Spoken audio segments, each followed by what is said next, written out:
Na linha aqui com um entrevistado que vai acrescentar muito a esse debate.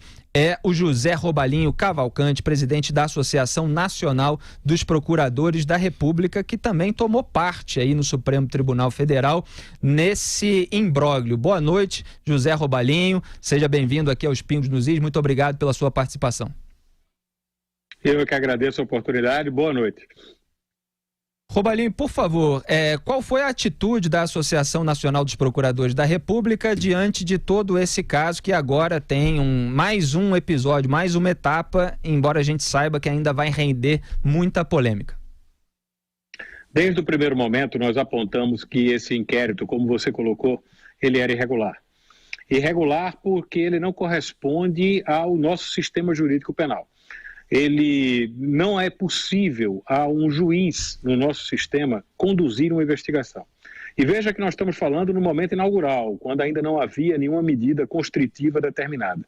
Só com a simples determinação você já tinha uma inconstitucionalidade patente, que já foi reconhecida em outros momentos, até pelo próprio Supremo Tribunal Federal, de que posterior à Constituição de 88, no momento posterior à Constituição de 88, não é possível haver ser aceito, ser recepcionado um artigo que determinava uma investigação feita pelos próprios juízes. Com a evolução, a situação ainda ficou mais complicada, vocês têm toda a razão, porque uma série de medidas constritivas foram tomadas no inquérito, que foi aberto a partir dessa portaria do presidente Dias Toffoli, que não define qual é o objeto que está sendo investigado. Ninguém sabe exatamente quem ou o que está sendo investigado. Isso por si só já é outra irregularidade muito grave. O Supremo Tribunal Federal, ele tem que, como qualquer corte superior, ele tem que zelar pelo devido processo legal, ele tem que zelar porque os padrões de investigação sejam os melhores possíveis. O que estava acontecendo era exatamente o contrário.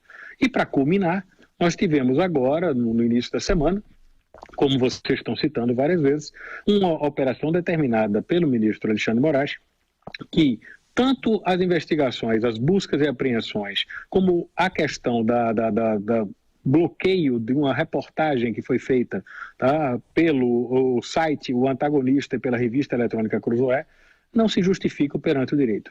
Queria só fazer uma referência, vocês estão colocando muito bem. O ministro Alexandre de Moraes, desde o primeiro despacho, ele procura se manifestar contornando a jurisprudência do Supremo. O Supremo tem uma jurisprudência muito bonita, formatada nos últimos 10 anos, de 10 anos para cá, de defesa da liberdade de expressão. O Supremo afastou a lei de imprensa do nosso ordenamento jurídico, argumentando corretamente que a lei de imprensa não tinha sido recepcionada pela Constituição. O Supremo, na discussão da autorização prévia de biografias, ele afirmou, exatamente como foi dito aqui, de que a liberdade de expressão, a liberdade de imprensa principalmente, são plenas, a questão da responsabilização é feita a posteriori. O ministro Alexandre busca contornar ou conduzir a sua decisão sem chocar-se diretamente com essa posição do Supremo desde o início. Ele sempre disse, então, que não era uma censura, que o que ele estava fazendo era uma punição, quer dizer, uma retirada de algo que era comprovadamente um ato ilícito. Contudo, e com todo respeito, eu acho que hoje, se ele revogou, menos mal que reconheceu de alguma forma que a justificativa que ele deu para a questão do ato ilícito não se coadunava com a realidade. Em suma, não era para ter sido bloqueado. Houve aí realmente um bloqueio, uma censura ao fim e ao cabo, que não se justifica numa sociedade livre, não se justifica numa sociedade democrática, não se justifica no ordenamento brasileiro. Mas é bom e importante referenciar isso desde o início, de que mesmo antes desses atos todos, a investigação em si já era um equívoco legal. Com o devido respeito ao ministro Alexandre de Moraes, ao ministro Dias Toffoli, este artigo que eles acionaram não permite esse tipo de investigação que eles estão fazendo, e mesmo a investigação em si, ela não se coaduna com a Constituição. Na frase que o ministro Aires Brito repetiu muito bem, quem investiga não julga, quem julga não investiga. É assim que esse sistema existe para proteger o próprio Poder Judiciário, que vai dar a última palavra das coisas e tem, portanto, que manter a sua imparcialidade, e para proteger o jurisdicionado, que vai ser julgado ao fim e ao cabo por um ente, o Poder Judiciário, que não pode se confundir com quem está fazendo a investigação e a acusação. Bom, estamos falando com José Robalinho Cavalcante, presidente da Associação Nacional dos Procuradores da República, a ANPR, e para reforçar aquilo que ele está dizendo sobre esse inquérito aberto pelo Dias Toffoli, eu leio aqui um trecho da decisão do Alexandre de Moraes, que parece que está ausente do debate público brasileiro, porque insiste numa premissa que já foi muito criticada. Ele diz o seguinte: inicialmente, importante reiterar que o objeto deste inquérito é clara, na verdade devia ter dito claro, acho que está errado, é claro e específico, consistente na investigação. A gente está criticando justamente desde o começo esse inquérito por não ser claro e específico. Então ele vai lá e diz: o objeto deste inquérito é claro e específico, consistente na investigação de notícias fraudulentas, entre parênteses fake news, falsas comunicações de crimes, denunciações caluniosas, ameaças e demais infrações revestidas de... Aí usa aqueles nomes latins. É isso que é claro e específico. Em latim, pois é. Tá que bom. atinjam a honorabilidade institucional do Supremo Tribunal Federal e de seus membros, bem como a segurança destes e de seus familiares, quando houver relação com a dignidade dos ministros, inclusive com a apuração do vazamento de informações. Enfim, ele fala mais uma vez, cheio de generalidades sobre esse inquérito que não foi aberto, como apontou a Procuradora-Geral da República, e está reforçando aqui o José Robalinho Cavalcante. Não tem fato específico, não tem objeto claro, e a PGR pediu, né, segundo a manifestação da Raquel Dodge, que fosse esclarecido isso, e não obteve resposta do Supremo Tribunal Federal.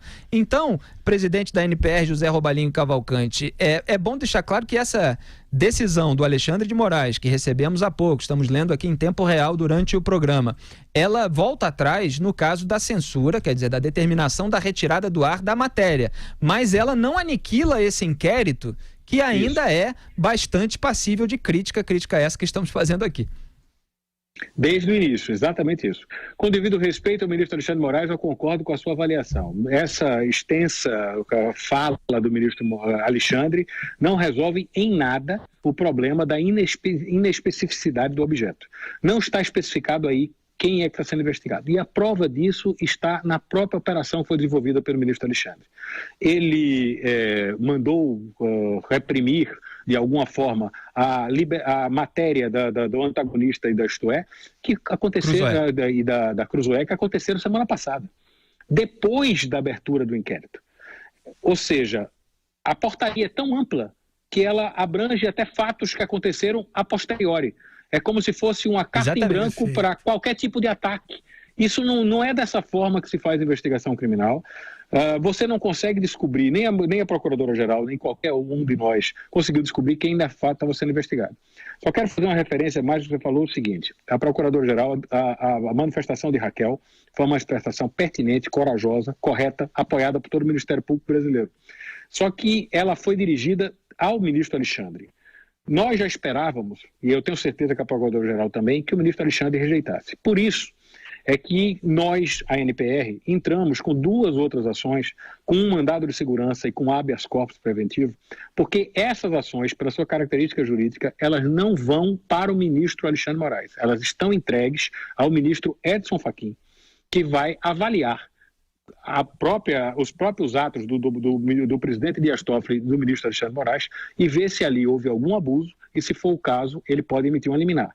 E se ele achar por bem, o que na minha visão é o melhor possível, levar a matéria ao plenário, para que o plenário do Supremo avalie essas questões todas que nós estamos discutindo. Numa democracia, o Poder Judiciário tem sempre a última palavra sobre a interpretação das leis. Então, o que nós temos que compreender é que só o Supremo pode corrigir o Supremo. Por isso é que levar a matéria ao plenário, fazer com que o plenário reveja essa posição que o ministro Alexandre de Moraes, infelizmente, insiste com ela e que nós entendemos de fato equivocada. Quem pode corrigir isso e transformar toda essa crise numa situação até de crescimento na nossa jurisprudência é o plenário do Supremo Tribunal Federal. Por isso que a ANPR provocou e levou ao plenário. Doutor Robalinho, é o Augusto Nunes, boa noite. Boa noite, Augusto. Por enquanto, continua existindo esse inquérito, então? Sim.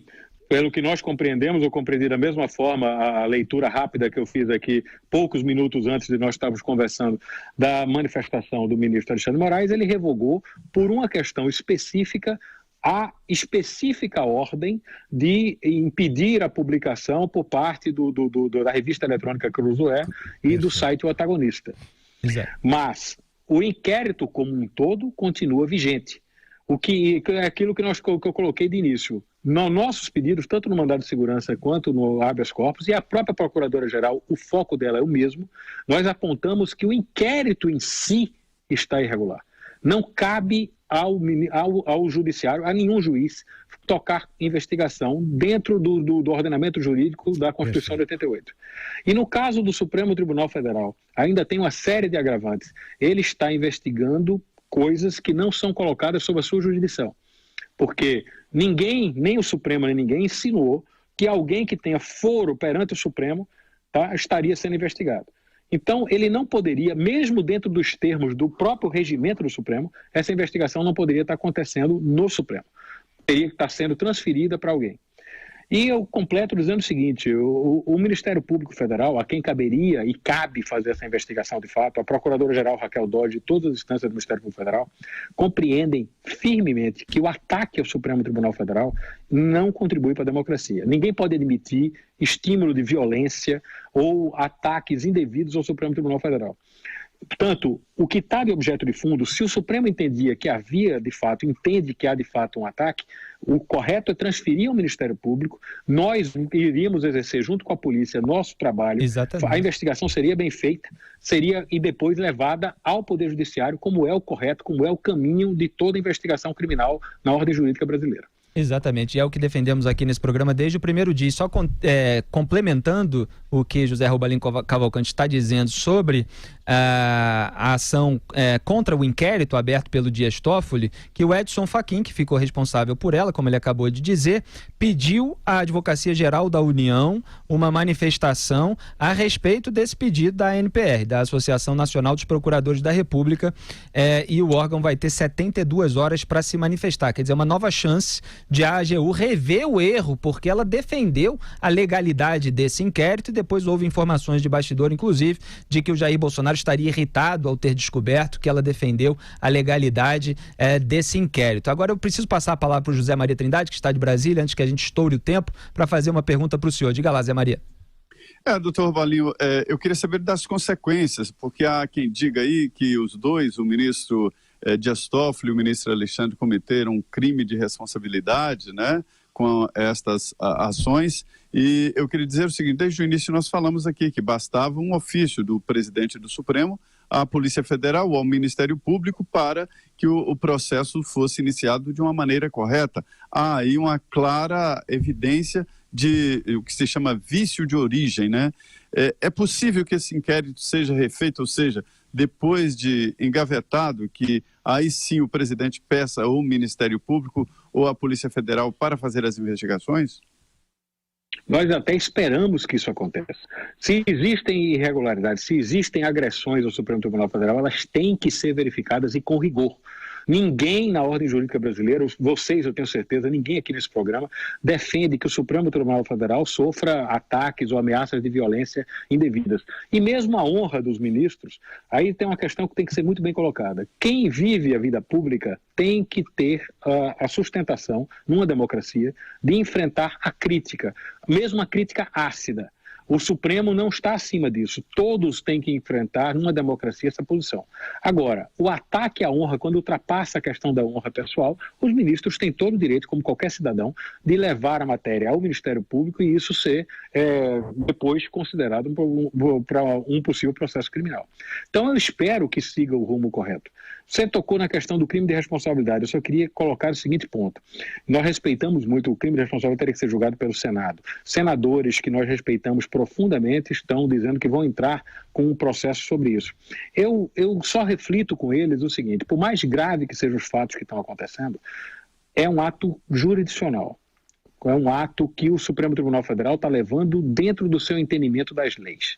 Eu não creio que tratar isso como crime de responsabilidade, num primeiro momento pelo menos, seja algo que contribua para a nossa configuração democrática. O que é preciso é que o Supremo reveja essa posição. E eu acrescento só na última frase para lembrar o seguinte, tem um fato que talvez nem todos estejam percebendo. O ministro-presidente Dias Toffoli disse que cabe ao Ministério Público fazer um parecer e cabe ao Judiciário decidir, com talvez até uma forma de tentar diminuir a fala da doutora Raquel Dodge. Com todo respeito ao presidente Dias Toffoli, isso é verdade em quase tudo, mas não na matéria criminal. Na matéria criminal, cabe ao Ministério Público, em nome do Estado, fazer a denúncia. Se o Ministério Público afirma que não vai fazer a denúncia, não cabe ao Judiciário dar a última palavra sobre isso. Então, isso é muito importante que a população compreenda. Nós não estamos afrontando, ao contrário, estamos homenageando o Poder Judiciário ao levar a matéria ao Judiciário, esperando que ele mesmo se corrija, só ele pode se corrigir. Mas também não é verdade que o Ministério Público apenas dá pareceres em matéria criminal. O Ministério Público é, nos termos da Constituição, o que se chama em latim dominus litis. Nós somos os condutores da ação penal. Não cabe ao Judiciário fazer ação penal. Se o Ministério Público não a fizer, só cabe ao Judiciário recorrer ao próprio outra instância do Ministério Público. Se a doutora Raquel, que é a instância máxima da PGR, do Ministério Público Federal, a Procuradora-Geral da República, está afirmando que não levará a investigação adiante, essa investigação simplesmente está natimorta. Não adianta ela prosseguir, porque a não ser que o Judiciário faça uma especulação absolutamente absurda de ele mesmo conduzir a denúncia. O órgão que vai conduzir a denúncia é o Ministério Público e, neste assunto em particular, é o Ministério Público que decide se a denúncia é ou não apresentada, e não o Poder Judiciário. José Robalinho Cavalcante, presidente da Associação Nacional dos Procuradores da República. Estouramos aqui o tempo do bloco. Muito obrigado pela sua participação aqui em Os Pingos nos Is. Boa noite, bom trabalho. Boa noite, obrigado a vocês todos e parabéns.